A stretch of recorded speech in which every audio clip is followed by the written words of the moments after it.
Sweat Equity Podcast and streaming show, the number one comedy / business. I don't give a shit. And the number one business / comedy. I'm putting my fanny pack right up there. Yeah, bro. I'm serious. 2 fanny packs. I got 2. I'm going to get one every fucking color. Listen to us. You own 2. You don't wear 2 at the same time. I checked to see if you were wearing another one. I didn't even think about that. Were you going to get your phone out to write that down? My mind is blown. Wear 2 fanny packs tomorrow. Come on, Evernote. Put it in here. Shit. Hey, the numbers keep going up. That's good. If you're listening to this in your ear holes right now, share this with a friend. I don't give a shit. Share this with your crazy mom, your mom's crazy friend that wears turquoise jewelry. You know, alternative medicine friend. You know, Ice in the white wine. She's trying to become a practitioner for a health and wellness company. Right. Yes. You know, help her out. Send her this. Or you got someone that's a young kid, a young plucky high school kid that wants to, is very entrepreneurial. Send him this. He's in DECA. She is in DECA. Is that what it's called? I don't know. I'm losing. Get out of high school. You're in high school. Get out of high school. I love high school boys. What? Sorry. I'm gonna come. Share our Apple Podcast, Spotify. We're on every platform you can listen to podcasts. This episode is brought to you by Squarespace. Squarespace, the best website builder. You don't need to be a programmer. You don't need to be a designer. You have SEO function that fucking blow away WordPress. I just found that out. Ooh. By the way. Really? Yeah, now you can have SEO plugins just like WordPress. Okay. Oh, yeah. I've been all up in it. I'm making 5 sites right now. It's super duper cool beans. Let's get this party started. Howdy toddy. What about my sweat equity? Sweat equity. Sweat equity. My sweat equity. My sweat equity.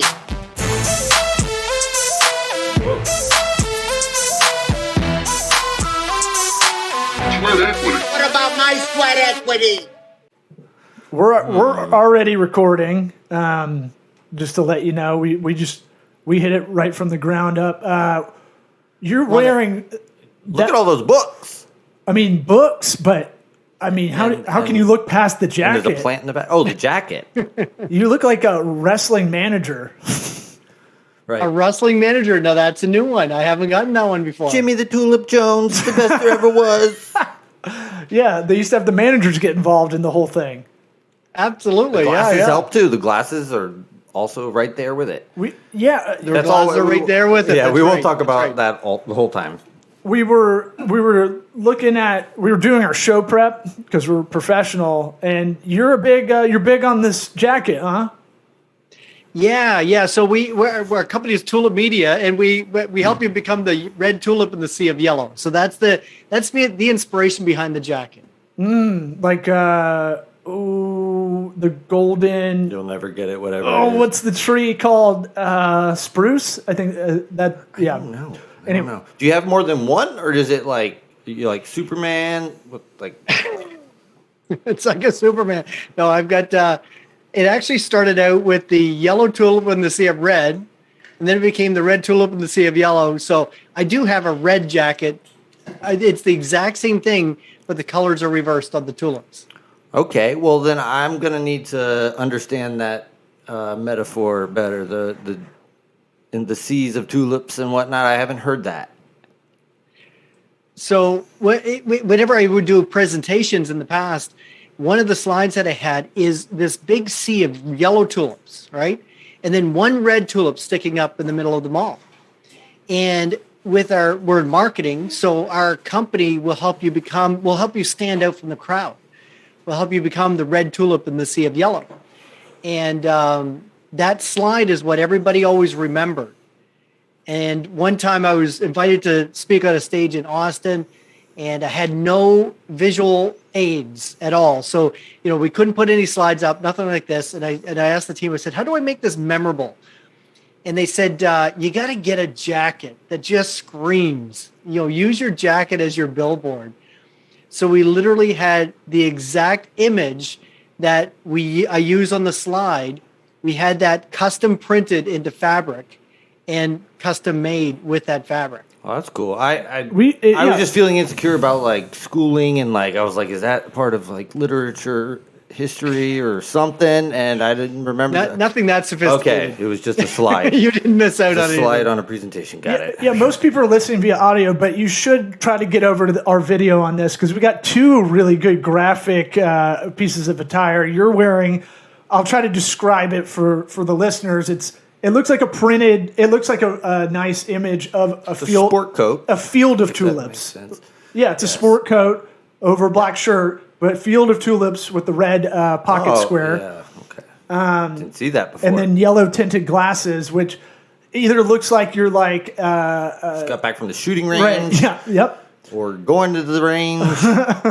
Or wanting to look like Bono, that's what I get. Oh yeah. Oh, okay. Yeah, All right, they need to be actually, like very much so. They need to be about 4 inches taller. He usually wears the Yes. the big. Yeah. And then I'm off a little bit there. Eric's donning. Oh yeah. One of my favorite pieces of clothing. It's iconic. the solo jazz cups from the 90s. That's where I know that That's pattern the from. design. Yeah. I love it. Well, I'll have to get you one. and you're Get me one of them jackets. where are you zooming in from? I should ask. I'm actually located in the east coast of Canada. I'm near Halifax. Oh, okay. Nova So- Scotia. We totally know who that is. Way Yep. out east. Yeah, way out east. Nova Scotia, right? Nova Scotia, yeah, the maritime provinces here. Yeah. Okay. You been to Canada? He's on. Nope. You've never been to Canada? And I never will. I've been to Vancouver private and reasons. Montreal. Montreal, not a fan of American guys. Really? French- or was it just you? I was with the bachelor party, so that didn't help. Okay, That made it you guys way were all worse. assholes, I'm sure. That exacerbated everything, but I'm saying like Exacerbated. everyone's like, yeah, they're not gonna like y'all if you're just by yourself. Because I got there a day early or something, and I was just walking around. And I was like, excuse me, and they went, they're all French Canadian Bleh. asshole. Bleh. But I did see an interesting strip club scene where she put Also called French Canadian water assholes. in and then made a fountain. Oh, Yeah. didn't see that coming. Yeah, cool. didn't think that interview would go this way. I'm sorry. We don't know. We couldn't find your hit sheet that we usually get. So we're kind of going raw dog on this. But I think I'm going to ask the last question at the beginning. I don't know if you got to watch this or listen to our show, but we try to ask everybody the first time on, what advice would you give your 13-year-old self? So and I've heard your question before. The advice I would give my 13-year-old self is that in business and in life, there are so many opportunities that you don't feel like you have to jump on every single one, because wait for the right opportunity. If you don't have the right opportunity in front of you, if you're somebody who is smart, eager, ambitious, the universe will provide opportunities to you, and you just need to wait. You need to be in the right position, and don't be too quick and too impatient, because the right opportunities will be right around the corner. So Might be my favorite answer. Oh, yeah? So far. Yeah. really? Might be. I have 371 episodes. Nice. We didn't do it for all those. We forgot sometimes. Yeah. And I was bitching and moaning the other time. Still, that's impressive. I think you guys are like you guys just. I like didn't say that last episode, did I? What? This was my favorite one. No. Okay, good. We recorded one. we stacked 2 recordings. Sometimes I'll say shit and I just don't remember, apparently. No, it all runs together. It's all pipes. It's so That happens. So from that answer, when you grew up, were you someone that? By the way, I like the part. I like it. Like the more good you put out, the more you're going to receive. Kind of. That's one of the things I picked up on your answer. But the other thing is, were you someone that started a lot of projects or started a lot of things and didn't finish them growing up? I wouldn't say I didn't finish them. I would go on the biggest opportunity that I saw at the moment, and I would not give up. I would not give it up, and I would follow, even if it was a bad idea, I would follow it down a path for too opposite. long. And I had a Okay. hard time giving things up, actually. Okay, so so the knowing when to fold them, essentially. When to Right. fold them, and knowing that, this might seem like a good opportunity, but there are going to be, there's no shortage of opportunities, whether you're trying to sell something or, trying to build a business, there's no shortage of opportunities. So you need to be careful to choose the right one. And I was very impatient growing up in business, and I just wanted to do, and I would latch onto something and I'd hang on to that too long, and I'd ignore other opportunities around me, which were much better than what I was working on. Yeah, I mean, the more I think about the people who are the best at what they do, my theory is they're horrible to hang out with. Like, because they're so focused on that thing, nothing else really matters, Yeah. They're not a well-rounded person. Like, I'm sure it would be cool to meet Elon Musk, but we've talked to plenty of computer people in our life. Right. And by computer people, I mean people who act and talk like computers. Like, if you had to, Who work with computers or use a computer, they are computers. I think I have to. Boring. Recently, I was like, I just need to pretend I'm obsessed with it, fake it till you make it in my brain. No, that's okay. That's fine. Because I've got I used to. Oh my God, I'm so obsessed. I used to start rolling eyes at yourself. I used to start a lot of things and not finish them, and in the last 7 years, I've really tried to work on finishing whatever I'm starting if it makes sense. But you gotta cut bait sometimes. What's an example of that you dealt with? So I'm a lifelong entrepreneur. I've never held a real job. I've never had a paycheck from anybody. And I've done several different businesses, but one of the things that I get into was, I at an early age, I get into family business, and it was retail home and garden centers. And, I was really, I think I was pretty good at it, but one of my mentors, and I was in it for about 15 years. And then when I got out, one of my mentors said that, you're really good in a really bad industry. Like, why not be really good in a good industry? Be strategic. And what I've grown an appreciation for is taking the time to plan correctly so that you're working on the right strategy, the right opportunity, instead of, I was an execution guy. I would jump in and I would just do and move things forward, not even thinking if I was on the right path or not, right? There's a saying that says, I think it was Peter Drucker saying, there's nothing more wasteful than being incredibly efficient at doing the wrong thing. And I was doing that. I like that. Yeah. So, because I reinvented. Like everybody, you kick the shit out of yourself for why did I spend so much time doing this? And it wasn't even the direction I wanted to go in. Yeah, and a mentor of mine, he said, you went into that business because it was your family's business. And those were the expectations at the time, was to come back and run the family business. And it was so true. It wasn't a business that I went after, that I wanted, that I created. It was one that I took over from family. And when I reinvented myself and started Tulip Media, that was something that I love marketing. So when I created that business, it was created by design, finding the opportunity in what was strategically also a really good business. Helping companies grow. Why do you love marketing? I love the creativity. I love the challenge. I love big picture strategy. And I see marketing, so many people see marketing as a very tactical kind of activity, right?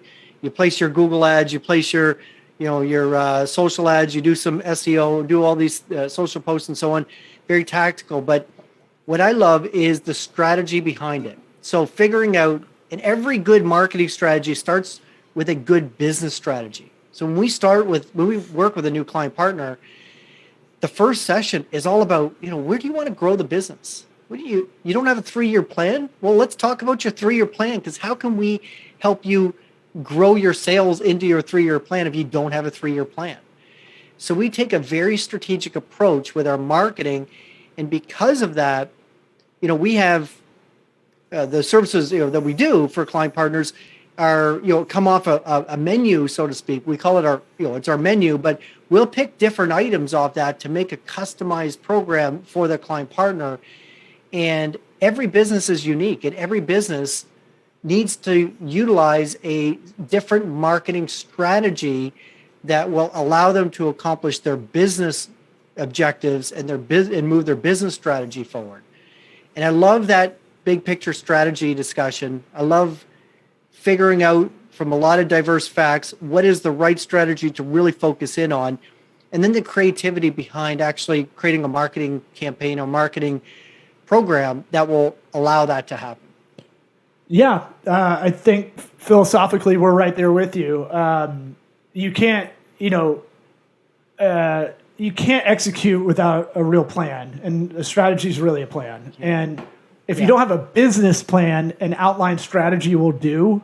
At least that gives, hey, what do you want to do is basically what you're asking. I used to get really frustrated. Right. How much money do you want to make? Yeah. Boiled it down even further. Why are you here in my office doing a discovery meeting? And more than not, eventually I figured out, I'm going to ask about their personal life, and then I'll kind of open it up in a weird way, because we were working with a lot of really small local businesses. And so that thing where they didn't want to tell you everything.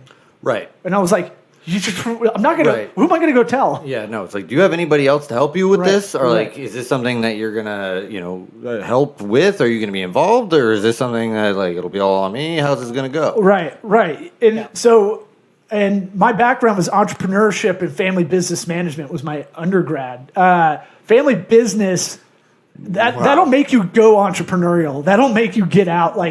That is really, that is Very common theme. And just like a lot of, they say wealth in families doesn't last over 4 generations, typically. Probably. The same thing with a business. It's difficult to find someone with the same passion as their parents or have more of it.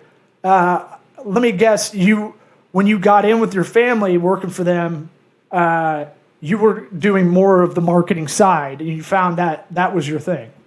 Yeah, and I always loved marketing. I always really enjoyed the creativity and just what marketing can do when done right to generate interest and to generate new leads and people knocking down the door, so to speak, to want to do business with you when it's done right. Yeah, marketing gets a bad rap. It's the first thing to get cut, which seems like it's looming anytime now.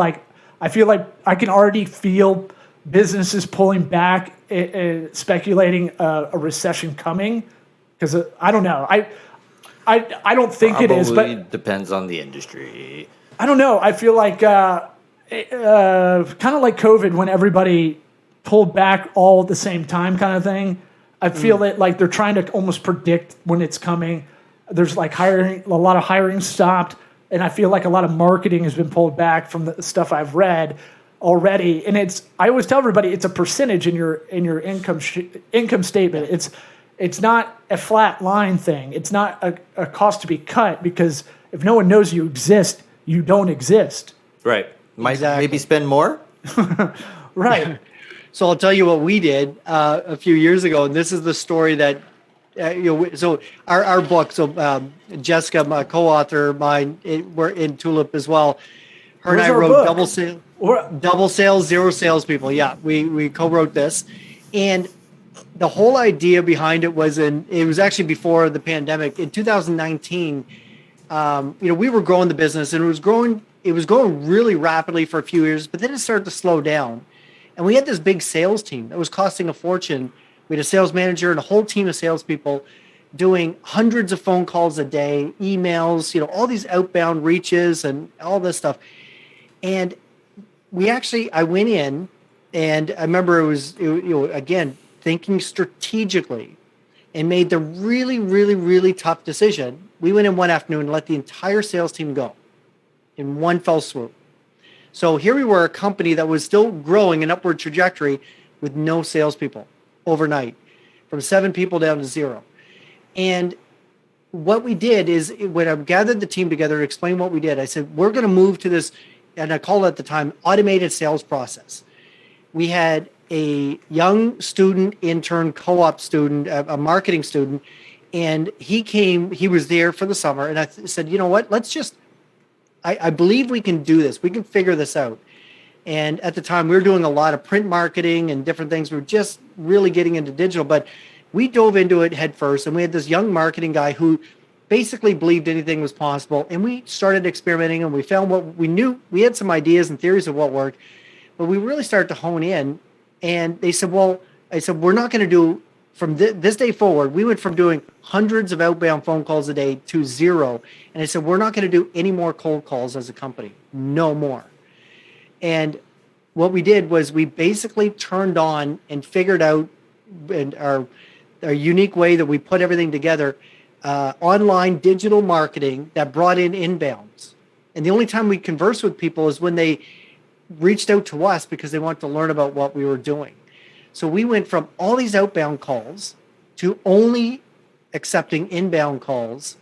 And we actually had the production people take those calls, because who better to talk about marketing than marketing specialists, not salespeople, marketing specialists. Get the people that really know the product or the service that you're doing.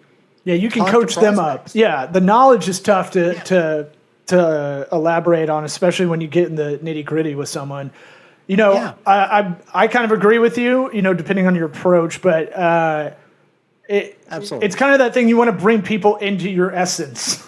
Right. Well, I was sitting there thinking, yeah, you're a marketing company. Right. Spend it on digital ads. Right. Boom. And you do And short make money off it. short term and long term at the same time. That's always been the duality I see with the tactical side. Like doing ads is very direct. It's very instant. People are coming to you with intent, so you're probably qualifying them by the audience already. But you know, That's right. it's one of those things where the long game. You wrote a book. That's something you can leverage with your co-author in Babe, Jessica Embry. Yeah. I know it says she's married, so I won't say. Okay. Okay. I don't. I'm not even going see up to it. Canada. All I see is. Oh, sorry. Now I can't react. That's weird. Yeah. Well, you're gonna get married soon, so I'll say it. She's a babe. No. And so it's one of those things where, tell me about that decision to, you know, you didn't see it full throttle, right? You didn't do what you did when you were 13. You did the thing where you go, okay, this isn't working, and you cut the fat and had to reconfigure everything. Was that a lot of anxiety? Tell us about that time you were doing that, because I'm always interested in the entrepreneurial fear, the fear of the unknown. I think that's always the most interesting part of that endeavor, you know. And that's one of the things. And you know, I do a lot of business coaching too, and you know, and talk with different people. And one of the things that I always tell people are you willing to, and that's the way we looked at what we did at that time is, are you willing to destroy what's good in the pursuit of something great? And that was truly destroying what was good, because it was working. It just wasn't working to the extent that we needed it to work. And it didn't have the return. And so are you willing to destroy what's good in the pursuit of something great? And, you know, I bring up the story too, because, you know, you mentioned about marketing being so important, but one of the first things that's cut. Well, we're living proof that we actually doubled down on our marketing and cut the entire sales team. Like if really tough, you know, if you have really tough times, maybe you need a different business strategy. Maybe you need a different go-to-market strategy. And maybe marketing is where you need to invest, but cut something else that you traditionally deemed that you could not live without. Yeah. You know, we talk about it in branding or rebranding for clients, but it's like, who are we? What are we doing? What the fuck? You have to really go. Who am I? I kind of flippantly would say to a lot of people, you need to go camping and do mushrooms and then really Right. figure out, because you are the business a lot of the times. A lot of one and done meetings after that, but whatever. No, they like my candor. Yeah. We would never pay you money to do a job, but I did it. I actually said it specifically because it had sticking power. Like his jacket, it has sticking power. It's a thing that it might be uncouth, but it's still one of those things that it's fine. I liked it. Yeah, no, I there's no. I don't better- want to work with somebody who's not going to eat mushrooms anyway. So. Eric, your shirt has sticking power too. Oh, Right. thank you. It is Aw. sticking to my. I love that. So, what do you see going forward now? Like, what do you see coming down the pike for marketing? Like, are we going into another kind of? I don't know how Canada's economics work, in relation to ours. I assume pretty close. Do you feel that coming on? I just say a feeling, like it's an intuition. I'm reading stuff. I just see things. I see what people post on LinkedIn and stuff, and you're like, it feels like stuff's getting pulled back again. Yeah. And that's out of fear. A lot of people do that because of fear, and they can't be stoic about it. Go ahead. Yeah. Sorry. Yeah. So first of all, we do most of our business is actually in the U.S. Like we're located in Canada, but we do 95% of our businesses with American client partners and across the country. And what we find is that I do believe that there's a slowdown coming. With inflation going up, the interest rates going up, all of these things are going to slow down the economy somewhat, which is probably not a bad thing necessarily. Some people are going to be scared, but in business, and you talk a lot about the entrepreneurial journey, and to be an entrepreneur, you need to be bold enough to believe in your vision and to go after it. And for those companies, those client partners that we work with who are confident in what they're doing, they're confident in their strategy, and they're willing to invest in their future, when everybody else is clawing back, that's the best time to invest. That's the best time to try to gain market share when other people are retracting a little bit. It's absolutely, it's recessions for entrepreneurs always provide opportunities. Mm-hmm. Recessions hit, the big blue chip companies, the big behemoths. They hurt those. They tend to hurt those companies, but at the benefit of the entrepreneurial companies who are bold enough to go after the business. Yeah, so I think it's going to be an exciting time. Anytime there's volatility, there's always opportunity. So you start a tent company, like something, when you lose your house. Yeah, I mean, live outdoors. I like that you fishing rods. Y'all have American clients, and you're in Canada for that universal healthcare. That's nice. I like that. Actually, I'm curious. Have you seen any differences in the United States and Canadian clients? No. Canada is 1/10 the size of the U.S. in population, and we're 1/10 your size in our economy. So basically, whatever happens in the U.S. happens in Canada by default. Trickle up. We're your biggest trading partner, but you're ours. But what the difference is that we're just a small percentage of your trading. We still represent your largest trading partner, but for Canada and the U.S., you're all of our trading, most of it. So we do follow the U.S. economies when they're the ups and the downs. Man, with every bad, there's a good, right? I kind of call myself an aggressive optimist. I've been told I'm kind of intense, but I feel like I don't. Talking to you, I don't feel like you have any bad days. Are you overall positive all the time like this? 100%. Let's bring you to the dark side. You have to be. How can you have a bad day in that jacket? Yeah, you have to That's funny. Someone has to call you an asshole. But someone has to call you an asshole or a hoser or something in that jacket, and you got to be like, it's a marketing thing. Sticking power, just yelling back. Right. You may call me a name, but you'll remember me tonight or tomorrow morning. So it's done its job. No, I think every entrepreneur, in order to be an entrepreneur, you need to see the glass half full, because otherwise you would not do what you're doing, right? You would not go after your dreams. Right. I'll start a business. It'll probably fail, but I'll start it.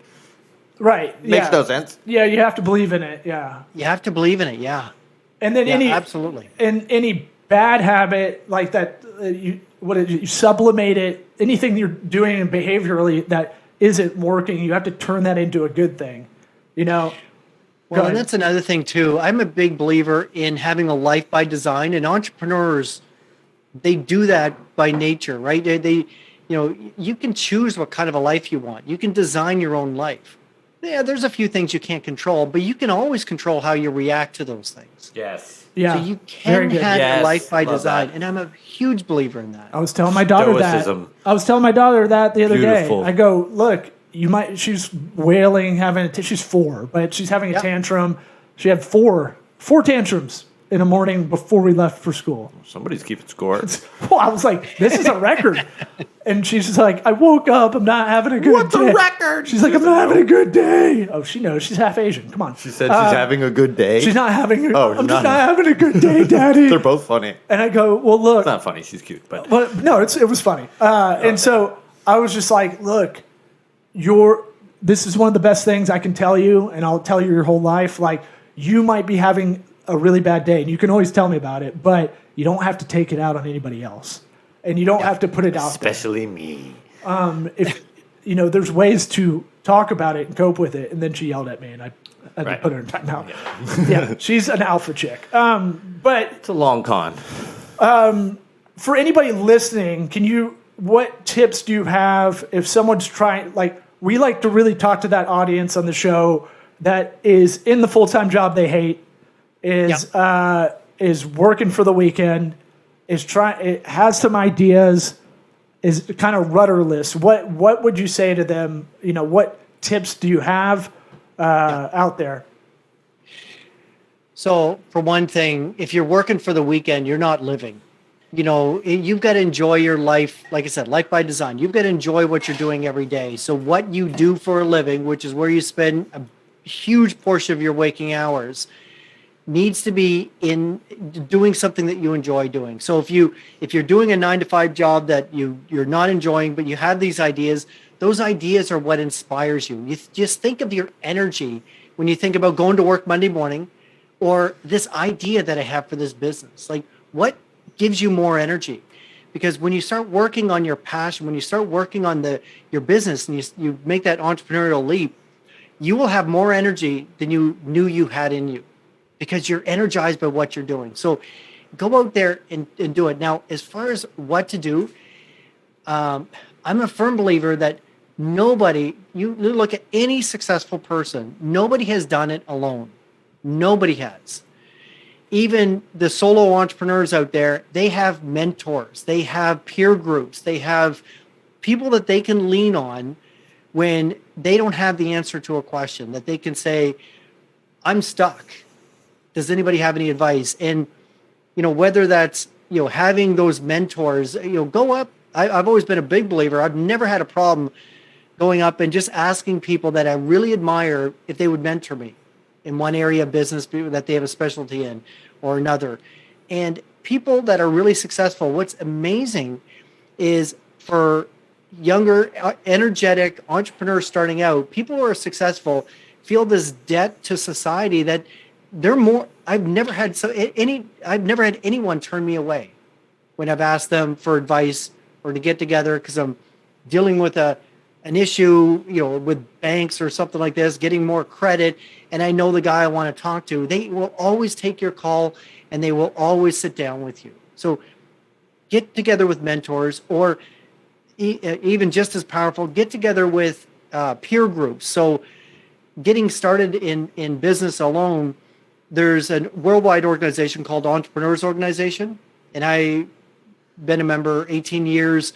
But if you don't qualify for Entrepreneurs Organization, they have an Entrepreneur Organization's Accelerator program, EO Accelerator. And join that. Get together with other people just starting out in business. And they'll put a cohort of 6 or 8 or 10 people just starting out in business together to support one another, along with a mentor, a more senior, successful business person that can help guide you through your pitfalls. Because there will be challenges. Like a business matchmaking company. Yeah? It's kind of like a business matchmaking company. And you work with I've always had these mastermind groups, always been a part of one or two of them.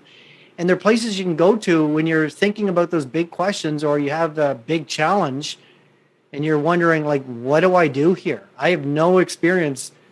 Somebody's trying to sue me. What do I do? Well, lean on people that have been sued before and get some advice from people that have gone through that. Yeah, be aggressively curious.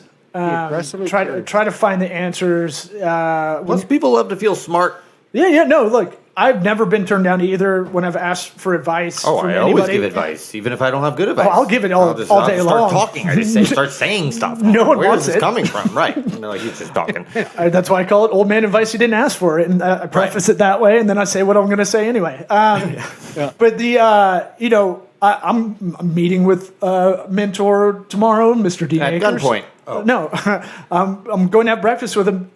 For nothing in particular, I think it's a good refresher. He's always going to challenge me whenever we might be done for some breakfast. You want to come to Shannon tomorrow? Maybe. All right, 8:00.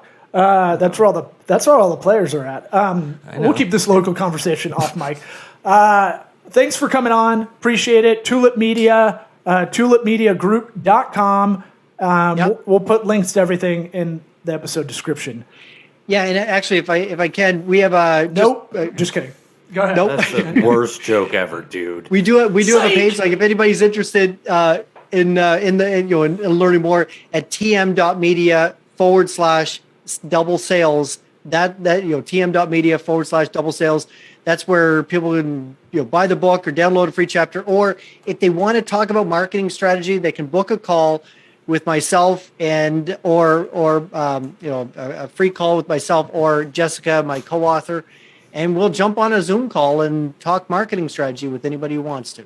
Hey, just jumping in there at the end shows the guy knows marketing. Yeah. Law was ready to get out. And you're like, hold on one second. You had a call to action. I didn't prep. And what is it? Failing to prepare is preparing to fail. Maybe read the sentence next time. Isn't that what it is? I don't know. All right. Appreciate you coming on.